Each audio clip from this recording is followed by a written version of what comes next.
For example, can you Google, Tyler, do me a favor, Google how much energy does mining a Bitcoin take? So apparently it's more energy Bitcoin. than There you Apple, go. Click on that Google, right there. But it's the time Tesla, as well. everything Even combined. if you're No, great the at only this, reason it's months. reason I'm at, okay, stay right there. Let me just read that real quick. If you want to go back real quick. Okay, so Business Insider is not a communist yet. I mean, I know we're going after Business Insider's got a bad reputation with whatever's going on, but Bitcoin mining consumes around 91 terawatt hours of electricity annually. Okay, Bitcoin mining. That's more annual electricity used than all of Finland, which is a country of 5.5 million people.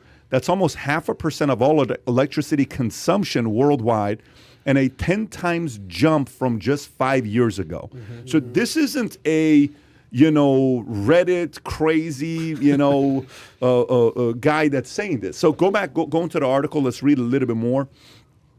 Go all the way to the top. Let me just read this. Bitcoin mining consumes globally, and 7 times Google's total usage. New report says, and Google is the number one search engine. Go a little lower. 0.5% consumption, according to New York Times. That's roughly 7 times on Google.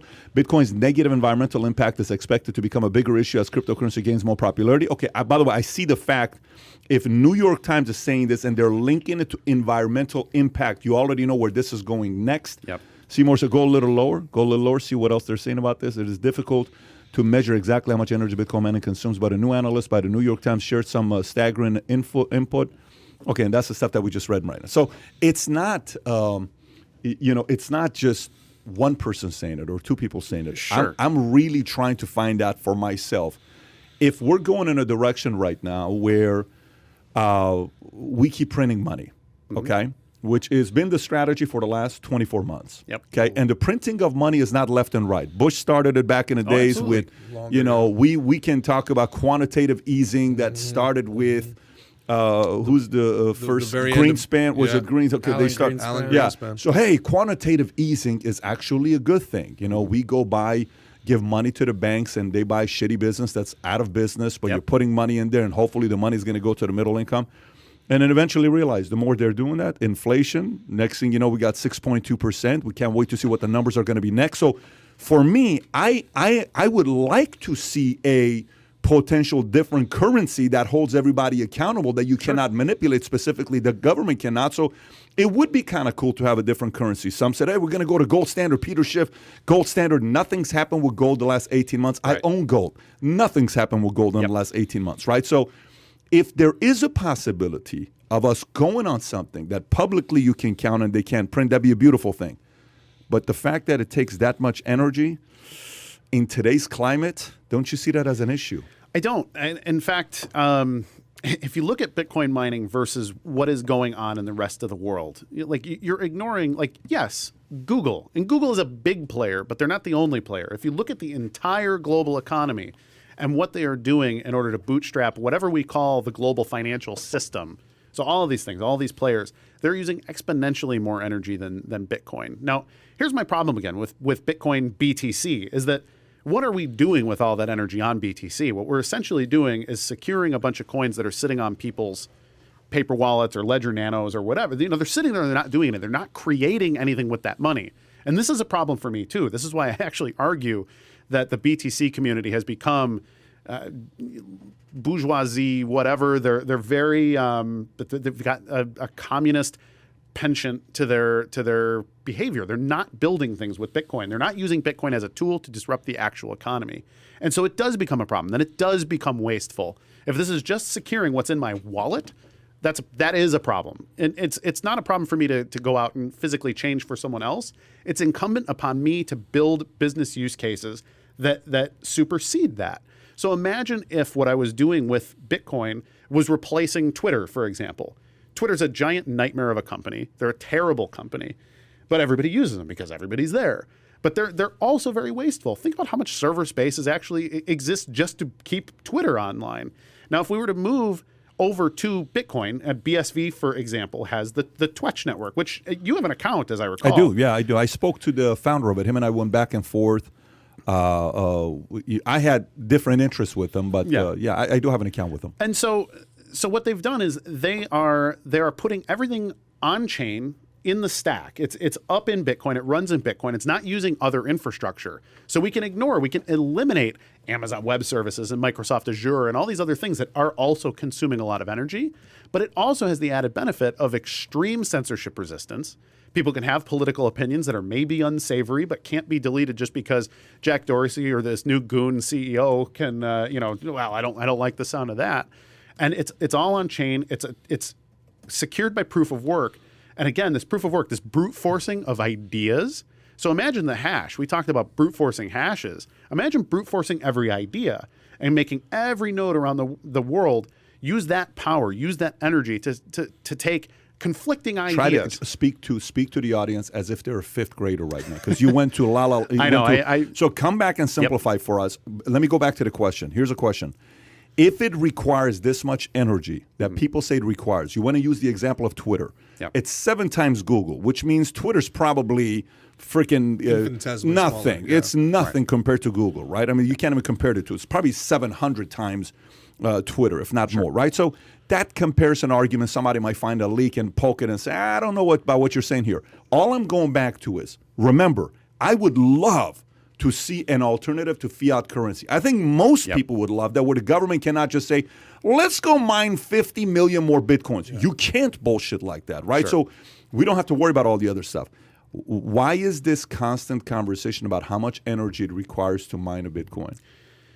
Because people aren't focused on what you can create with that cost. People are just looking at the cost and saying that is awful consumption. And if you just look at the consumption, I agree. Yeah. And I agree to the point that people aren't creating disruptive things with their blockchains now. Let me restate the question. I'll ask the question a different way.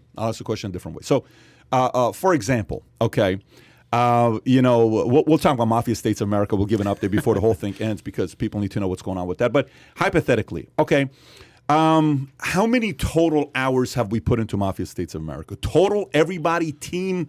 Think about where we were at shooting, 40 people, their editors. Can we say, I don't know, total everybody, 10,000 hours? Is that a fair number? Maybe more. Okay, let's just say 10,000 hours, though. Let's just say 10,000 hours. Now, the funder, is going to sit there and say, why is this costing so much money? It's taking so many hours. It's freaking ridiculous. I don't have manpower to get these guys to edit other projects. I have 9 editors working on this one project. Gerard, this is freaking ridiculous, right? Mm-hmm. However, if when we're done QCing all of it this week, which is going to release December 3rd, we are done putting any time into it because now it's up there, then I'm good. Meaning, if that energy is required to mine a Bitcoin, it's just the energy required until you mine it. Then it's good to go. It doesn't require any more energy. We're fine. No. But is it a constant energy required to sustain it? Because that's the concern. So the other thing that occurs is that you are a transaction processor as well. So the same people that are mining the Bitcoins are also processing the transactions. So as transactions occur, that's also part of the consumption. On BTC, it's almost none comparatively. Sure. But BSV, for example, has more transaction, more of what's going on that network is transactions than it is mining. So, and this is why I say, like, look, if we're building a world that is disruptive, it is more efficient, it's more fair in a way that is verifiable, not arbitrarily fair, but like, look at the math. Look, Kurt, to me, that's a complete red herring, man. I mean, if you're using 5% of the world's energy, that's governmental. That's not people in their backyard on their computers. That means that world governments are using a lot of their energy grid to be able to do that. All right, El Salvador specifically, one of these countries that's moving to it as their primary currency. The other thing about that is that our energy production is only just beginning. Remember, 100 years ago, the World War I started, and cavalry was still involved. World War I began, and they were still, I believe it was Poland, was going up against tanks with horses. Yep. So, I mean, we basically just came out of the Middle Ages, guys. 100 years from now, our energy capacity is going to be something that we can't even really begin to understand. So I think the other thing to know about power right now is that there is more power generated than is used. So until we actually get to the point where we're putting real strain on the grid, I think it's an irrelevant We conversation. haven't even captured the power of the sun, man. Well, So, I mean- but even right now, as inefficient as our power generation is, we're generating too much power. Even with Bitcoin and even with all the other inefficiencies that are perceived, we're creating more energy than is used. My big issue with Bitcoin, like to me, that's an obvious, to me, and again, everybody's a communist, right? But I mean, to me, that's just an obvious hit piece. So what does concern me is a little bit of the decentralization, like who can take over Bitcoin. Pat talked about a fiat currency. For people that don't know, basically it means that the United States dollar isn't backed by anything. There's nothing back. There's no gold standard. You can't tie it to anything. There's nothing. Yep. Your paper dollar in your pocket is based on nothing more than faith. It's as real as Satoshi. All right. It really is. It's as real. So, but Bitcoin doesn't have aircraft carriers. Sure. So there's that aspect of it. Our Fed Reserve, for as bad as it is, and I think the Fed Reserve and the WBO are two of the most evil organizations on earth. I really honestly believe that with every fiber in my being. And they sell, for people that don't know, the Federal Reserve isn't even a government agency. It's a private bank that sells money to the United States. We buy our money, folks. The money in your pocket is worth less the second you get it than the second it was printed. We buy our money from a private bank. Yep. So moving away from this, like Pat said, I think is absolutely crucial to every American citizen. It's also why they'll never let us do it, number one. Number two, what is to stop Bitcoin from becoming a world-backed currency, let's say, and then somebody like Calvin Ayre being like, oh yeah, by the way, I own this, and now you guys have to pay this price or this or that. Like, what's to stop that from happening? Well, I think, first of all, the way that it's distributed, first of all, like there's a reason why it wasn't distributed by, Craig Wright, patent this and that, copyright this and that. It's actually copywritten to Satoshi Nakamoto, and it's got an open source MIT license. So it's basically, look, modify it if you want, do what you want to it, but if you make a modification, you need to change the name. So if it's Bitcoin, run Bitcoin. And then the way that it's distributed, the way that it's processed and everything is 100% competitive. Again, it is a pure free market function. And this is why it really matters. This is why I don't like with BTC that the BIP process and this, what has really become democratic socialism in the way that changes are made and changes are implemented in BTC, I think is a major problem. Bitcoin is supposed to be governed 100% by proof of work. And if everybody agrees that, look, you need to compete to create the most value. But even there, before you move on from that, Kurt, who governs it? Like, how is it governable? Who's holding each other accountable? Like, what is the process of that accountability? We could say it's proof of work, but, also if there's no fines or penalties, like... But there is. That's the point of proof of work. If you do something that is unsavory to the other nodes in the network, if your proof of work appears to be malicious, they can just simply say, you know what, we're done with you. We're not going that direction. The proof of work will orphan your ideas off of the network. That's the beauty of it, is that if you aren't creating value, the second you have decided, maybe I'm going to be a malicious king, you will cease to be the king, period. We've seen it hundreds of times in Bitcoin. Every time there used to be the Bitmain, Bitmain's going to take over, and they're this big conglomerate. And ultimately, people are like, you know what, we don't like Bitmain. We're just basically going to do things that make them go away. And they've had to completely change. They've reorganized their entire business. You can obviously see the next logical step in that is, okay, now China just comes in, overwhelms the system, and says everything that's not pro-us, we can orphan the same way. But they really can't, because again, it's based on its principle and proof of work. So if they come in with something that, again, is malicious to the network itself is anti-fragile in that it can say, we're basically going to go a different direction. I don't understand what that means. The network, is it AI? The network doesn't exist. No, it's people. That's what I mean. It's competitive. And people are corruptible. A person is corruptible. If in a perfect free market system, I believe that in a perfect free market system, we will still have malicious actors, we'll still have serial killers, we'll have these things.